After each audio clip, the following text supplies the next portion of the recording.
Sahabat data, lebih dari 25% produksi kopi Indonesia bersumber dari Sumatera Selatan.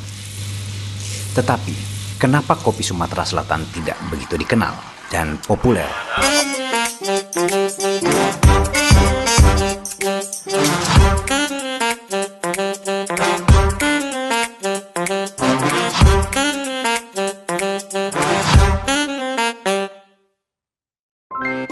Kopi merupakan minuman terpopuler di planet bumi karena kopi tidak mengenal usia, bahasa, ras, bahkan agama. Secara etimologis, kopi berasal dari bahasa Arab, kahwa, yang kemudian populer dengan berbagai kata serapan seperti coffee dalam bahasa Inggris, kafe dalam bahasa Turki, bahkan kawe dalam bahasa lokal Sumatera Selatan. Tahukah sahabat data, berdasarkan data International Coffee Organization atau ICO, konsumsi kopi dunia terus mengalami peningkatan dari tahun ke tahun. Demikian juga halnya dengan produksi kopi dunia. Indonesia berada dalam posisi kelima sebagai negara dengan konsumsi kopi tertinggi. Indonesia juga merupakan negara produsen kopi terbesar keempat di dunia. Tahukah sahabat data, lebih dari 25% produksi kopi Indonesia bersumber dari Provinsi Sumatera Selatan. Perkebunan kopi Sumatera Selatan dibudidayakan di sepanjang dataran tinggi Bukit Barisan yang melintasi wilayah Sumatera Selatan. Luas areal perkebunan kopi di Sumatera Selatan adalah yang tertinggi di Indonesia. Sejalan dengan itu, produksi kopi Sumatera Selatan juga merupakan yang tertinggi di Indonesia. Ironisnya, kopi Sumatera Selatan tidak begitu dikenal, layaknya kopi Aceh, kopi Mandailing, kopi Toraja, bahkan kopi Lampung. Di sisi lain, meskipun menjadi komoditas unggulan, kopi belum mampu meningkatkan kesejahteraan para petani, serta menyumbang devisa bagi Sumatera Selatan itu sendiri. Jika dilihat dari data ekspor, ternyata ekspor kopi yang keluar melalui pelabuhan Sumatera Selatan hanya di bawah 1% saja. Lalu, kemanakah perginya kopi Sumatera Selatan? Bagaimana sebenarnya gambaran persoalan kopi di Sumatera Selatan? Dalam sebuah studi di Kabupaten Ogan Komering Ulu Selatan, tim Sapa Petani merangkum beberapa catatan penting terkait persoalan kopi di Sumatera Selatan. Persoalan kopi di Sumatera Selatan adalah persoalan kultural dari hulu hingga hilir. Kopi yang dibudidayakan di Sumatera Selatan adalah jenis Robusta. Kalau kita bicara kopi, itu memang di dunia itu yang terkenal memang 4. Robusta, Arabica, Liberica, sama Excelsa. Yang dikenal di Opi Selatan kebanyakan itu adalah Robusta. Cara pemeliharaan segala macam mungkin lebih simpel dan lebih mudah, mungkin Robusta. Kopi jenis ini digunakan untuk keperluan industri. Kualitas bukanlah yang utama. Oleh sebab itu, harga jual di level petani jauh lebih murah. Rata-rata petani kita kan menggarap yang kopi untuk industri. Kalau untuk industri sendiri, industri mereka itu nggak melihat kualitas, industri misalnya kayak kapal api, nggak melihat itu. Dia yang penting ada kopi, ada memang ini pasti ada harganya, beda-beda. Dan itu karena diproses kan. Dia jadikan contoh nih kayak gini.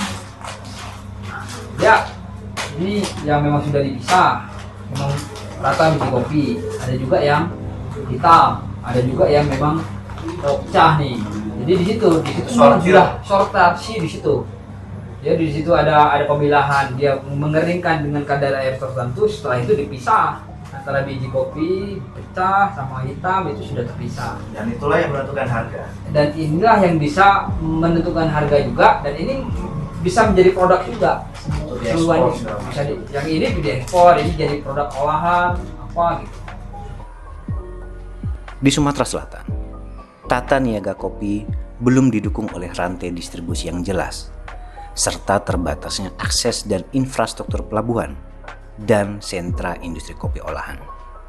Oleh sebab itu, sebagian besar kopi Sumatera Selatan dibawa ke sentra-sentra industri kopi di Lampung. Ya, di sana sistem tata niaga kopi sudah lebih terstruktur dan terkoneksi. Karena dia kan sistem tata niaganya itu kan, kalau pemerintah hanya memfasilitasi atau memberikan informasi. Tapi kalau untuk siklus dagang ya, jual beli, itu kelanjutannya ya ke eksportir, pembeli. Misalnya di Muara II ini, kalau nggak salah ada 2-3 itu pengepul itu toke namanya kan, di sini disebut toke. Jadi dari pengepul kecamatan ke toke. Nanti toke itu sekali berangkat 7 truk, 8 truk itu berangkat ke Lampung itu. Di situ ada tokenya juga, ada bosnya itu. Cuman itu dari dulu seperti itu. Jadi kami juga berharap dengan adanya kalau sudah ada industri rumahan tadi, UMKM ini untuk kopi bubuk itu tadi, bubuk kopi itu tadi, ya mudah-mudahan nggak ada lagi yang lari ke situ. Kita hanya berpikir bagaimana hasil itu ada dan bisa terjual. Persoalan lainnya adalah produktivitas kopi secara umum masih sangat rendah jika dibandingkan provinsi lain. Jadi kopi itu, karakteristik kopi itu memang harus yang paling bagus di dataran tinggi. Dataran tinggi, suhunya dingin, itu kualitasnya pasti lebih baik. Jadi kalau memang beda, kalau produktivitas di daerah bawah tadi dia lebih kecil jumlahnya daripada di daerah atas tadi yang saya sebutkan tadi, daerah pegunungan, daerah tinggi itu memang lebih bagus kopinya. Secara keseluruhan itu rata-ratanya kan kita 1 ton. 0,9 sampai 1 ton itu produksi kopi. Iklim pengelolaan kopi serta rantai distribusi yang belum jelas mendorong petani hanya berpikir praktis. Mereka hanya memanen dan menjual langsung kepada para pengepul. Kendala di kita ini, ya petani kan ngejar karena lama nunggu 1 tahun tuh kadang belum masak semua, masih hijau-hijau sudah dipetik. Nah itulah kualitasnya rendah kan, mulai dari pengolahannya, mulai dari panennya petik rata, artinya dari pangkal sampai ujung dipetik. Biji merah, biji hijau, biji muda itu semuanya selesai, masuk karung, jemur di lantai tanah. Banyak tahapan panen dan pasca panen yang dilewatkan. Ya, bagi mereka kualitas bukan yang utama. Toh kopi langsung dijual dan menghasilkan uang. Kalau memang dia fokus memang ke tani, walaupun itu kopi hasil tahunan, ini sebetulnya masa yang panjang. Kalau dia menjalankan proses petik merah, karena proses petik merah itu aslinya nggak putus. Harusnya. Tapi karena kebutuhan. Padahal, jika pengelolaan panen dan pasca panen dilakukan secara intensif dan serius, kualitas kopi yang dihasilkan akan meningkat dan tentu saja harga jualnya lebih tinggi. Hal tersebut tentu mampu mendongkrak kesejahteraan petani, mengingat kopi hanya dipanen setahun sekali. Posisinya pasti 2 kali lipatnya dengan harga umum. Kalau bisa kita ngomongin cerita nih, habis panen, petik, terus posisinya langsung jual, itu mungkin kisaran kita omongkan 10.000 ya. Iya, per kilo. Kalau kita diproses lagi bisa 2 kali lipatnya. Proses yang petik merah misalnya, kualitas. Belum lagi hasil turunan itu bisa berlipat-lipat. Apalagi kita olah lagi ketika memang posisinya di roasting ya. Kalau di roasting yang premium tadi bisa 125. Premium tadi. Fine robusta.